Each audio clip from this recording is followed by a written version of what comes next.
Ne prenez point part aux œuvres infructueuses des ténèbres, mais plutôt condamnez-les. Ça va faire 1 mois et demi le mois prochain que j'ai rené. Je m'appelais et je me considérais chrétienne par rapport à ce qui était écrit dans la Bible. Vous savez, parce que je l'ai toujours dit depuis le début, que je ne fréquente pas les églises. Dieu n'a jamais mis cette envie en moi d'aller dans des églises, comme ils appellent ça. Et plus je marche avec Dieu, plus je comprends pourquoi. Lorsque j'étais encore un nouveau-né, Dieu me nourrissait de lait. D'accord? C'est cette nourriture-là qu'on donne aux nouveau-nés, du lait. Et une fois qu'ils commencent à marcher, on commence à les nourrir un peu plus de nourriture solide. C'est exactement ce qui s'est passé pour moi. Et c'est exactement ce qui se passe pour toutes les personnes qui renaissent réellement. C'est pour ça que je dis, ne jugez pas les personnes qui sont encore des nouveau-nés, parce que Dieu les nourrit encore de lait.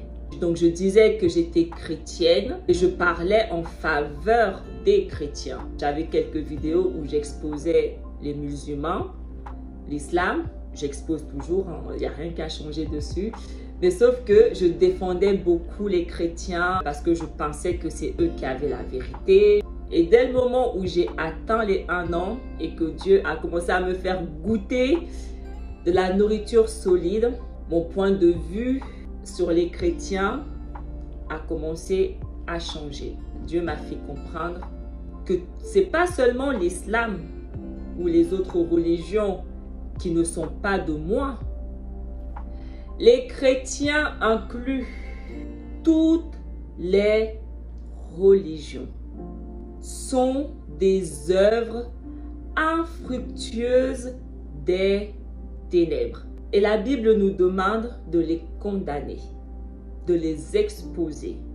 Et c'est exactement ce qui s'est passé à l'âge des ténèbres. Les millions et millions de chrétiens qui ont été tués, ils ont été tués parce qu'ils ont fait ce que je suis en train de faire actuellement. Dénoncer l'Église romaine. Et on les a tués pour les faire taire. Il faut comprendre que ce n'est pas les chrétiens que je dénonce. C'est le gardien qui est derrière que je dénonce. Je suis en train de dénoncer le gardien qui se trouve derrière toutes les religions. Et les chrétiens ne font pas une exception. Le christianisme, ils disent que leur gardien, c'est Jésus. Ils disent que la racine, c'est Jésus. La graine qui a été plantée pour faire pousser l'arbre, ils disent que c'est Jésus. D'accord? Il faut comprendre une chose, c'est que l'Église qui a été fondée par les apôtres à leur temps, ce n'est pas la même Église actuellement. Et c'est pour ça que les chrétiens qui ont été massacrés, ils ont été massacrés parce qu'ils ont constaté ce changement qui n'était plus le bon. On ne prêchait plus le vrai évangile.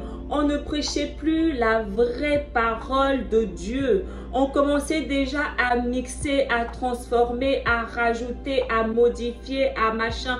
Ce n'était plus la véritable parole de Dieu. Il suffit de lire les lettres de Paul, 1 Corinthiens et tout. Paul constatait déjà qu'il y avait un problème. Donc si déjà à son époque, il y avait déjà un problème parce qu'on était déjà corrompu, imaginez-vous presque 2000 ans après, la parole nous dit que plus l'intelligence augmente, plus le péché et la corruption également augmentent. Donc si déjà à l'époque, il commençait déjà à se corrompre, vous pensez que c'est à notre époque qu'il y a eu de l'amélioration? Je pense qu'il est temps qu'on se réveille tous. Ce monde est corrompu. Vous n'avez même pas idée à quel point il est corrompu. Regardez l'arbre du christianisme. Ça part dans tous les sens. Il y a des branches de partout. Ils mettent comme base, comme racine, Jésus. Ils disent que Jésus est la racine de leur arbre.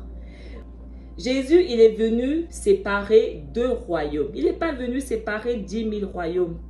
Il est venu séparer le royaume des ténèbres avec la lumière. Satan, il veut qu'on fasse tous partie de son royaume, celui des ténèbres. Et Jésus est venu combattre ça, afin que les élus, les enfants d'Israël, qui sont destinés à être dans le royaume de Dieu, ne se retrouvent pas dans le royaume de Satan. Dans Marc 3, versets 24 à 25, Jésus, il dit, « Si un royaume est divisé contre lui-même, ce royaume ne peut subsister. Si une maison est divisée contre elle-même, cette maison ne peut subsister. » Le royaume de Jésus ne peut pas être divisé. Qu'est-ce que les gens ont du mal à comprendre là-dedans? Le royaume de la lumière ne peut pas être divisé. Parce que s'il est divisé, il ne peut subsister. Toutes les personnes qui sont dans le royaume de Jésus, qui font partie de la lumière, ne peuvent pas se diviser entre eux. Les gens ont du mal à comprendre les paroles qui sortent de la bouche de Jésus. Ils ont du mal à méditer les paroles qui sortent de la bouche de Jésus. Ils ont du mal à comprendre la parole de Dieu. Pourtant, cet arbre est divisé comme jamais. Vous pensez vraiment que si Jésus était la racine de cet arbre, il serait divisé? Parce que cet arbre représenterait son royaume. Qu'est-ce que Jésus nous dit? Tout bon arbre porte de bons fruits, mais le mauvais arbre porte de mauvais fruits. Un bon arbre ne peut porter de mauvais fruits, ni un mauvais arbre porter de bons fruits. Tout arbre qui ne porte pas de bons fruits est coupé et jeté au feu. C'est donc à leurs fruits que vous les reconnaîtrez. Si Jésus, le véritable Jésus de la parole, avait planté cet arbre, si ça avait été sa graine, le fruit qui serait sorti aurait été bon. L'arbre aurait été bon parce que sa parole, c'est un bon arbre produit de bons fruits. Et Jésus est un bon arbre, c'est une bonne graine. Et lorsque vous regardez l'arbre, est-ce que vous pensez que cet arbre est un bon arbre? Lorsque vous voyez ces branches qui partent de chaque côté là, et chaque branche accuse l'autre. Cette branche est fausse, cette branche est fausse, non, cette branche est fausse, non, c'est cette branche qui est fausse. Les branches s'accusent entre eux, mais ils ne regardent même pas la racine. Ce n'est pas les branches qu'il faut accuser, la racine. Quelle est la graine qui a planté l'arbre sur laquelle vous vous trouvez tous et dont vous vous accusez tous d'être mauvais, mauvais, mauvais? La racine ne peut pas être Jésus. C'est là le problème. La raison pour laquelle les branches ne sont pas bonnes et qu'il y a un problème, c'est parce que la racine est mauvaise. Romains 11 nous dit, « Or, si les prémices sont saintes, la masse l'est aussi. Et si la racine est sainte, les branches le sont aussi. » Et est-ce que c'est le cas de l'arbre du christianisme? Si la racine est sainte, les branches vont être automatiquement saintes. Le royaume de Jésus ne peut pas être divisé. Et c'est ça que je dénonce. Je dénonce la racine, le gardien qui est derrière cet arbre. L'arbre est un mauvais arbre. Et parce que l'arbre est un mauvais arbre, les branches sont également mauvaises. Tout arbre qui ne porte pas de bons fruits est coupé et jeté au feu. Cet arbre du christianisme va être coupé l'arbre entier avec ses branches entières va être coupé et jeté au feu parce qu'il ne porte pas de bons fruits. Ce n'est pas un bon arbre. Donc si vous faites partie des personnes qui se trouvent dans les branches de cet arbre, vous allez être également jetés au feu avec l'arbre entier. Les chrétiens sont tellement dans l'erreur. Ils disent que Jésus est mort pour le péché du monde. Est-ce que vous savez c'est qui le monde?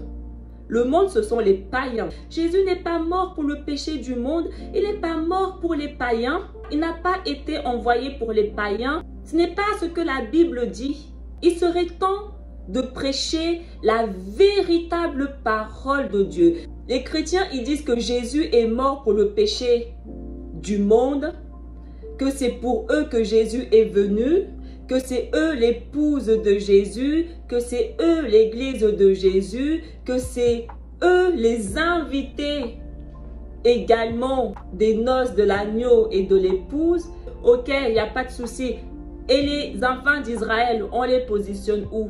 C'est tout ce que je veux savoir. Quelle est leur place? Ils sont qui alors pour Jésus? Parce que Jésus, dans Jean 10, il dit, en vérité, je vous le dis, je suis la porte des brebis.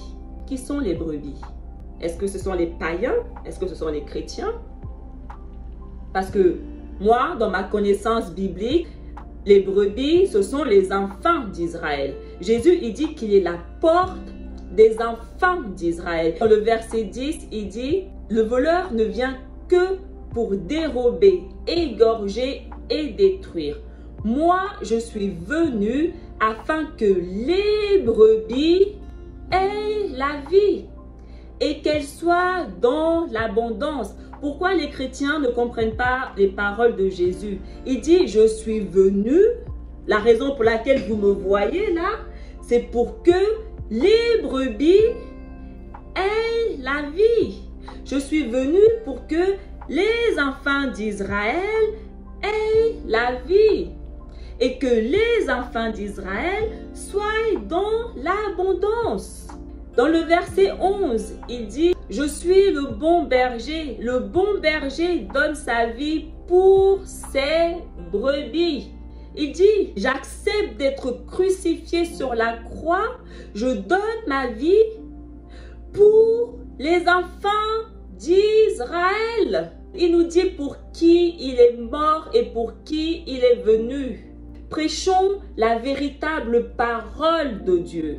Dans vos églises, vous ne prêchez pas les enfants d'Israël. On n'entend pas les enfants d'Israël. Vous ne parlez jamais des enfants d'Israël. La raison pour laquelle les païens sont en mesure de pouvoir également avoir la vie et profiter du sang de Jésus, c'est grâce aux enfants d'Israël. Donc prenons conscience que la grâce que nous l'avons à cause des enfants d'Israël. Il ne faut jamais l'oublier. Mettez les enfants d'Israël à leur place. Il n'y aurait pas eu les enfants d'Israël, ce peuple que vous mettez de côté là, personne n'aurait été sauvé. Personne. Jésus ne serait jamais venu. Il n'aurait jamais donné sa vie. C'est pour racheter les enfants d'Israël qu'il a donné sa vie. Son épouse. De même, je vous le dis, il y aura plus de joie dans le ciel pour un seul pécheur qui se repent que pour 99 justes qui n'ont pas besoin de repentance. Si je peux aider à ouvrir les yeux de serait-ce qu'une seule personne et de faire en sorte que par cette vérité, elle se repent et obtient la grâce de Dieu, alors je vais parler. Je vais continuer à dénoncer le christianisme.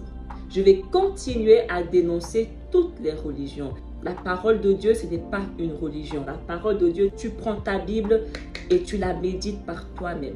Toutes les personnes qui ne font pas ça, toutes les personnes qui ne prennent pas le temps de lire eux-mêmes, d'aller étudier, chercher, méditer tous les jours eux-mêmes la parole de Dieu, ne produiront jamais de bons fruits. Dieu nous demande de faire preuve de zèle envers lui. Et on ne peut pas faire preuve de zèle envers Dieu si on ne prend même pas le temps de lire sa parole.